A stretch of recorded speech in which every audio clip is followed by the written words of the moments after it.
All right. Problem solving in data lesson 4 is interpreting graphs. Some of you guys might be really good at this already. There are a couple of problems that might be a little tricky, but uh, follow along. And there's really no lesson. It's just being able to use what you've learned, throughout elementary school and middle school, on how to interpret graphs. So the first one. So when I look at it, it's a two-part question, and it is a calculator question, but you really don't need the calculator.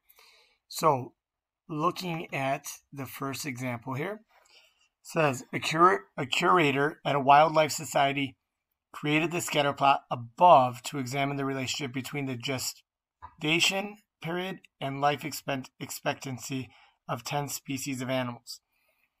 What is the life expectancy in years, right, of the animal that has the longest gestation period? When I look at the longest gestation period, if I look, 60, right, is the longest gestation period. And what was the life expectancy of that?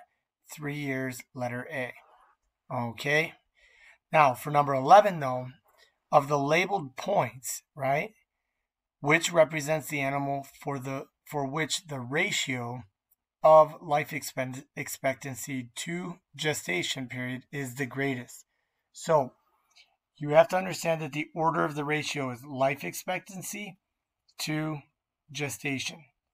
So when I look at A, life expectancy is 7.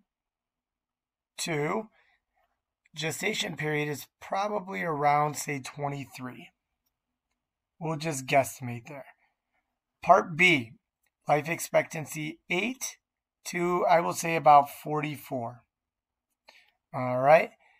C would have life expectancy 8 to, what is that, about 51. And then letter D has a life expectancy of 10 to gestation period of about 51 again also. Now, how do I determine which one is the greatest? Sometimes, like, if you're not good with fractions, the best thing to do is literally just divide them in the calculator and find the biggest decimal. So I'm going to do 7 divided by 23. I get that. 8 divided by 44. 8 divided by 51.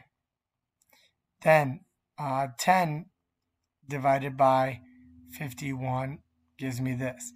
When I look, which one of these decimal values is the greatest? 7 over 23. Therefore, letter A has the greatest ratio. Okay. Now the next one. The mass of a living organism in a lake is defined to be the biomass of the lake. If the biomass in a lake doubles each year, which of the following graphs could model the biomass in the lakes as a function of time, right?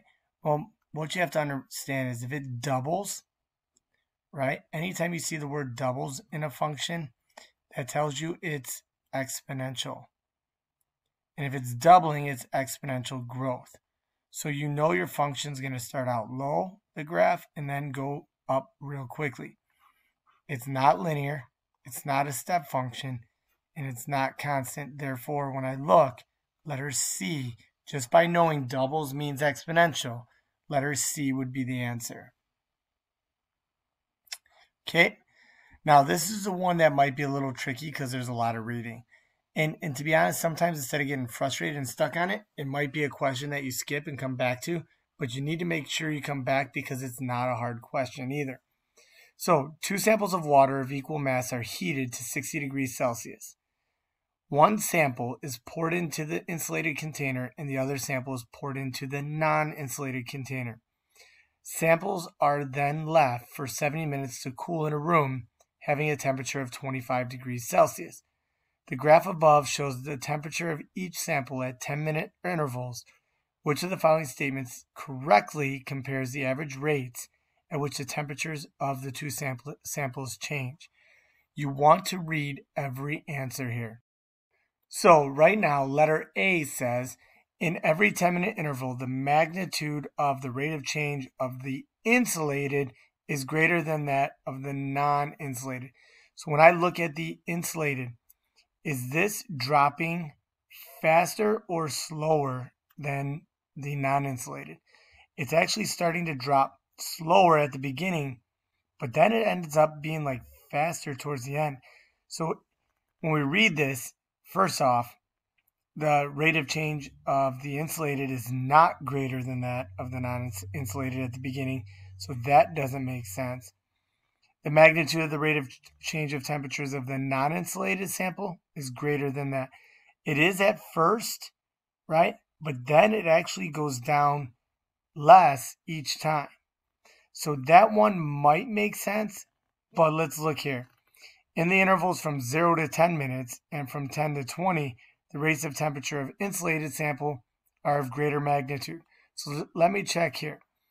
Insulated, is that a greater magnitude when I start at 60 and I go to, say, 51 versus start at 60 and I drop to 42?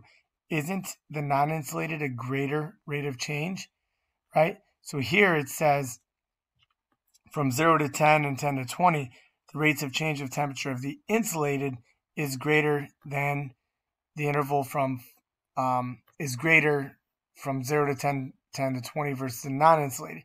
That's not true there, right? In the intervals from 0 to 10 minutes and from 10 to 20, the rates of change of temperature of the non-insulated sample are of greater magnitude. And if you look, non-insulated drops quicker. But then from 40 to 50 and 50 to 60, if you look, it drops less or has a smaller rate of change. So letter D would be your best answer there. Okay. The next one. A text messaging plan charges a flat fee of $5 per month for up to 100 text messages sent, plus 25 cents for each additional text message sent that month. Which of the following graphs represents the cost Y of sending X text in a month? So you know it's going to be flat all the way to up to 100 text messages. So C and D don't make sense. But if you look here, up into 100 texts, you have two graphs that have a flat fee of $5 up to 100 texts. But then this one goes up versus this one goes down. Well, after 100 text messages, isn't the cost going to be 25 cents per text? Meaning your cost is going to go up. So letter A represents that the best. Next one. Jake buys a bag of popcorn at the movie theater. He eats half the popcorn during the first 15 minutes of the previews. So from 0 to 15 minutes, he eats half the popcorn. So right now that looks good. Right now you could argue that looks okay. 0 to 15 minutes, maybe okay. But here it shows from 0 to 15 minutes, the popcorn's going up. That doesn't make sense. After eating half the popcorn, he stops eating for the next 30 minutes, right? So here shows he stopped for 30 minutes, roughly. Here, it's a little more accurate in terms of 30 minutes. And here, 30 minutes. Then he gradually eats the popcorn until he accidentally spills all of the remaining popcorn.